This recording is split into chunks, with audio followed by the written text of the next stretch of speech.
dar antrą muzikinį spektaklį, muziklą galima jį įvardyti visaip, nes žmonės čia ir vaidino, ir šoko, ir dainavo. Iš tikrųjų, tai buvo labai gražu.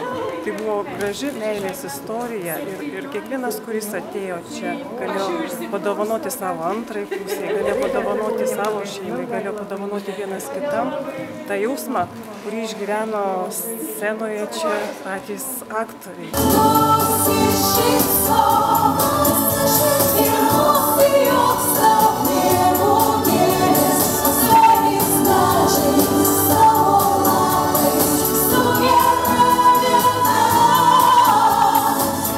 Po tokių renginių dėkoju žmonėms už geranoriškumą, už tai, ką jie padarė daugiau, negu jiems lyg ir priklausytų pagal pareigas, pagal gaunamą atlyginimą. O žmonės, kurie iš viso čia ateina meno mylėtojai, jie viską daro savo malonumą ir jie viską daro iš viso širdies. Ir jeigu kažkur kažkas suklydo, tai žiūrovas vis tiek turėtų būti atlaidus, nes tikrai tie žmonės yra neprofesionalai. Ir profesionalam pasitaiko klaidų ir jaudulio.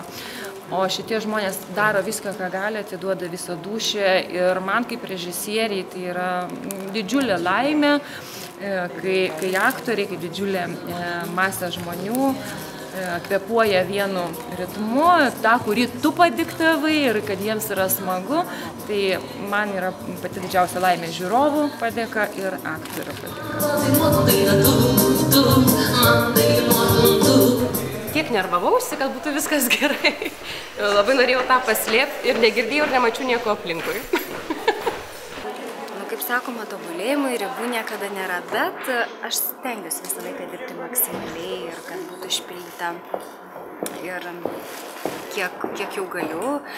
Tai manau, kad viskas pavyko. Visą laiką sakiau, kad iš provincijos moterytei padainuoti su tokiam žvaigždėm, ne visoje Lietuvoje žinomam, tai yra didžiulė garbė ir iš tikrųjų nuostabi proga. Ar tai mūsų mergaitės Kupiškio, ar tai žvaigždė? Nieko, jokio išskirtinumo. Galbūt, kad nėra į mano autoritetas kažkoks tai didžiulis ar panašiai. Man tiesiog moteris kaip moteris ir viskas.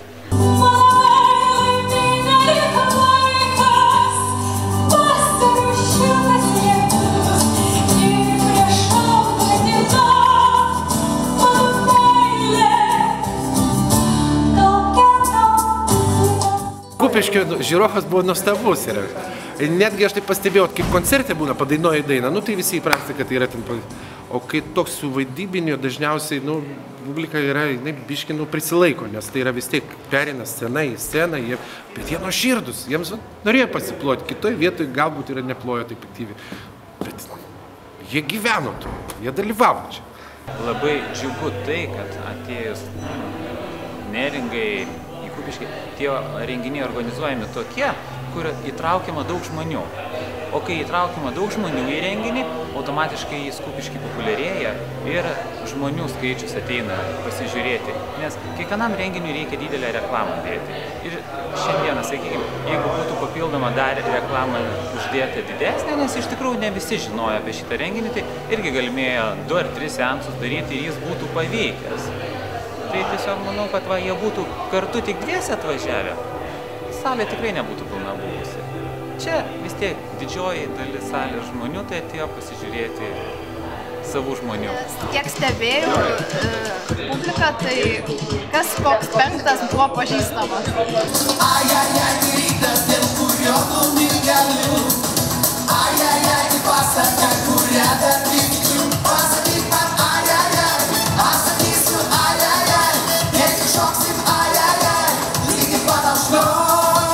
Teko vienos repeticijos. Jūs tik šiandien atvažiavot ir į sceną.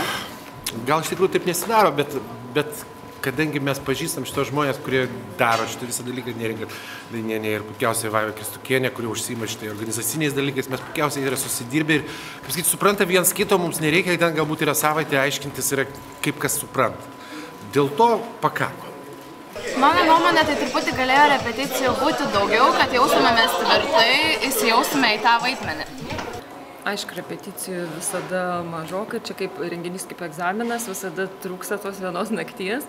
Bet tas kažkokias minimalias klaideles, aš manau, mes patys žinom, žiūrovai nežinau, ar ten pastebėjo ar nepastebėjo. Visuma pavyko, istorija įvyko, niekas tikrai nepadarė kažkokių didelių klaidų, dėl kurių būtų sugriuvęs siužetas ar panašiai.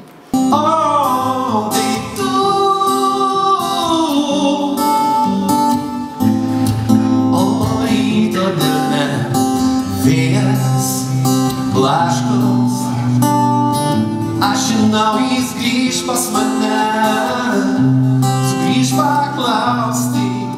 Scenoj taip, kažkurio tai vietoj man patiko, todėl kad, spėjai įsijaus, kai kurioje vietoj tu galvoji, kad reikia bėgti persirinkti ir ką daryti, tiesiog laiko nebelieka, gauti savotiško malonumą.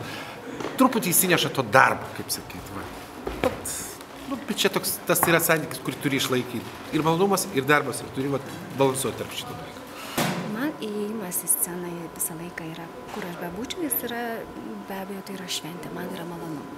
Iš tikrųjų, tai mano yra darbas, aš labai mėgstu, labai myliu savo darbą ir tai jokio skirtumo nėra. Kur aš, pas ką aš, ar tai yra mažas miestelis, ar tai yra didžiulė scena, ar tai yra teatro scena, ar tai yra rajono scena. Tai yra visur vienodai atiduodama energija ir širdis.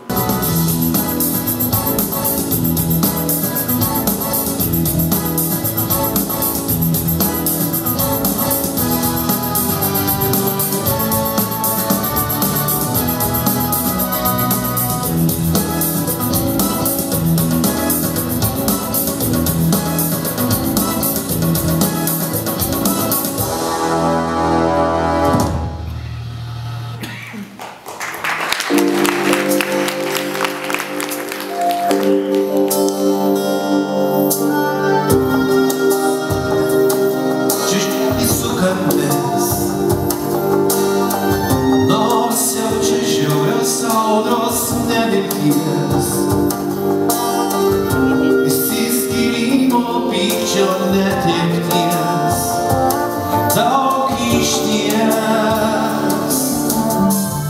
1999 metais gimiau vasario 14 dieną, tai kiek man mama pasakojo, gimdymas prasidėjo 13 dieną, būtent valandą ar pusę valandos prieš vasario 14 ir pirmieji sąrėmiai ir daktaras sako, ar ištempsi iki tos laimingosios dienos ir vasario 14 ypatingos, ar būtent gims vasario 13. Tai būtent taip gavosi, gimiau vasario 14 dieną.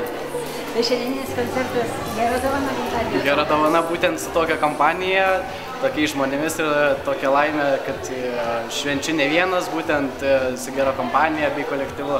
Šitiek vaidmenų, šitiek numerių, tokie dainininkai. Jau per repeticijas būdavo širpuliukai nubėga, kai Genytė uždainuoja. A jeigu dar ir Vladas tokį kaip sakant, dainą gražiai sudainuoti, per balsas taip perina, kad herpuliai nueina. Tai vienu žodžiu, tą nuotaiką taip pakelia, o paskui biški jaudulio buvo, kai reikia išeiti, bet labai greit dirbdavo. Labai šauni komanda susirinkusi yra ir labai gera režisierė, parenka tinkamus vaidmenis, galbūt tiem žmonėm, kurie vaidina. Ir labai faina kompanija, labai. O Neringa taip, jinai turi savo tokį išskirtinį kūrybinį bruožą, kuris tikrai ne per metus, ne per du susikrovė jos lagamine patirties. Ir tai labai gražu, kad bendruomenėse vyksta kažkas, vyksta kažkokie tai susiėjimai, šventės, dalyvauja žmonės. Tai yra kultūros dalis mūsų, tai yra labai svarbu. Dalyvauju tokiam antrą kartą, ar ne, tai man tai yra nuostabu. Nuostabus režisierės darbas, kada gali tiek žmonių suburti, ar ne, ir gana greitai padaryti viską. Smagu žiūrėti, kai aplinkiniai žmonės atiduoda viską, ką gali, ar ne, ir stengiasi padaryti kuo geriau. Man atrodo tai, kad daugumai žmonių, ar ne, scena irgi vos ne pirmą kartą pažįstama šitoje vietoje, tai tik tai džiaugtis ir tikėtis, kad dar kartą pakvies. Iš tikrųjų labai jaučiasi, girdisi kiekvienas garsas, netgi tuo metu, kada scenoje yra daina ir groja kažkoks kūrinys. Ir asmeniškai aš savo, kai buvau, ar ne, savo svajonės scenoje, tai jautėsi, žiūrovas labai stebėjo ir iš ovacijų po to supratau, kad jie taip pat suprato. Galiu pasakyti, kad kai buvo atvykęs spektaklis Bernardo Alba, mano spektaklis, mano aktorė sakė, kad Kupiškio žiūrovas, bet ne pats geriausias. Labai imlus, labai jaučiantis, labai atliepiantis, kad jau jautė visą laiką salėje ryšį su žiūrovu. Tai va, tai aš manau, kad iš tikrųjų šitas žiūrovas dar yra nepersisotinęs įspūdžių, dar alkanas ir tikrai mes pažadam, kad tų įspūdžių mes stengsimės duoti, kad tiesiog užpildyti gal kažkokias nišas. Ir manau, kad dar tų renginių bus nemažai ir žiūrovas auks, jo reikalavimai auks ir mes turėsim augti, taip kad mūsų dar gražus kelias laukia. Pasaulį galime pakeisti, įpūsti kartu mes ir